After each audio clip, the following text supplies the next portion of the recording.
For a Smash Bros. Game that we were told isn't gonna have many new characters, Ultimate sure does have an assload of new characters. And one of the main reasons for this is due to the Echo Fighters, which you probably guessed since you read the title of the video before clicking it. And I know some of you out there may be thinking, wait just a minute, guy on the internet with a small peepee. Echo Fighters are just reskins of characters that are already in the game, so they're not even real. To which I say, it's still real to me, damn it!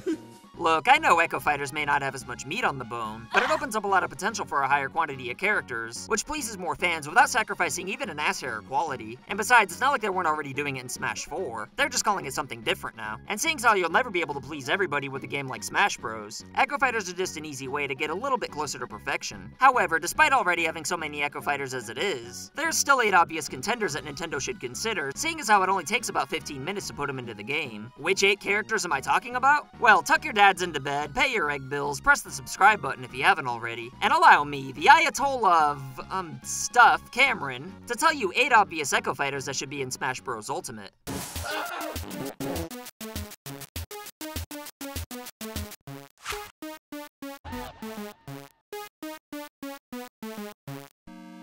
Just a disclaimer before I begin, this video is not meant to be a complaint for Smash Bros. Ultimate. And even if none of these characters end up happening, I'm not gonna be a wiener about it since I was already completely sold on the game at E3. So without further ado, let's begin with, well, obviously number 1. Big Boss for Snake. Seeing as how Big Boss is so much of a badass that they had to clone him, one could argue that Snake should actually be that Echo Fighter seeing as how he's one of those clones. And aside from the accelerated aging, Snake may be genetically superior to Big Boss and more deserving of the spot, but I'm calling hacks on that. I mean, it might be weird for Big Boss to use items from Metal Gear Solid 1, but I'm sure they could figure something out. If not Big Boss though, then they could at least give us Old Snake, who I would have considered another entry to this list, but since it's still the same Snake, it wouldn't really be a different character.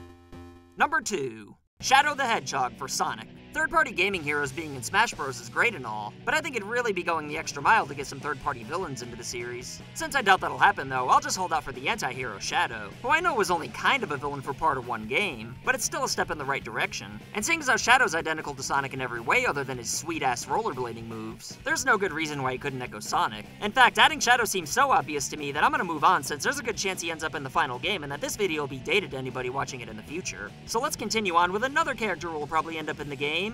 Number 3. Ken for Ryu.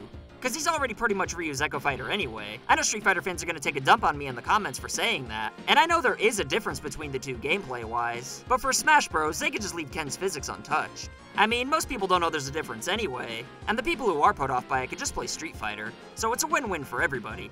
Number 4. Nintendo for NES. To be honest, I don't really see why people want this character so bad. I mean, he's only like 4% different from Ness anyway. But there is a decent following for it, so like every other character on this list, I say if it's easy for the Sackmaster to do, then why not just do it? We have the main characters from Mothers 2 and 3 in here, and since Mother 4's never gonna happen, why not just put the last guy in there to wrap a bow on the whole thing? I mean, it's not like there's any other characters from Mother that could easily be Echo Fighters, except for Paula maybe, you could also echo Ness. In fact, yeah, why not? Number 5, Paula for Ness. Because most of the moves that Ness uses in Smash, Paula actually does use in Earthbound. So even if she just echoed Ness, she'd actually be more accurately portrayed. And, you know, I like Earthbound. I don't know if there's a 1 Echo Fighter per character rule or anything like that, but Bowser Jr. has 7 separate palette swaps, so between Nintendo and Paula, figure it out, I don't know. Speaking of multiple Echo Fighters though, Number 6. Fire Emblem characters that aren't in the game echoing the ones that already are. For a series that's not even the most popular in this crossover, there sure are a heckload of Fire Emblem characters. Don't get me wrong, this is one of my favorite Nintendo franchises, but come on, look at all these characters. Who does this series think it is, Pokemon? I'm not saying any character should be taken away, but since they're all more or less the same kinds of fighters, why not just keep what we have now and make Echo Fighters out of the Fire Emblem characters we get from this point forward? That way, current characters don't have to go, Fire Emblem doesn't have to look out of date in Smash, and real estate on the character select screen won't be filled up anymore. Technically, this could count as like 5 or 6 entries to the list since there's an assload of older Fire Emblem characters that could be added to Smash, but I don't want to be a dick. And besides, nobody besides me and like 4 other people actually care about older Fire Emblem games anyway. Number 7. Proto Man for Mega Man. Yeah, Proto Man has a shield, but I mean, he could just not use it, which I suppose would be kinda weird. And it might make more sense to have Bass as an Echo Fighter because of this, especially since he has his own robot dog to use for Mega Man's moves that involve Rush. But in Mega Man's 9 and 10, Proto Man had his own items to replace Rush, so it's really not that big of a deal. And adding Bass would just be less impactful since way fewer people even know who he is. Sure, non-Mega Man fans don't even know who Proto Man is, but I'd wager he's still way more well-known than Richter, and they still put his fat ass into the game, so why not Proto Man, you bozo? Number 8.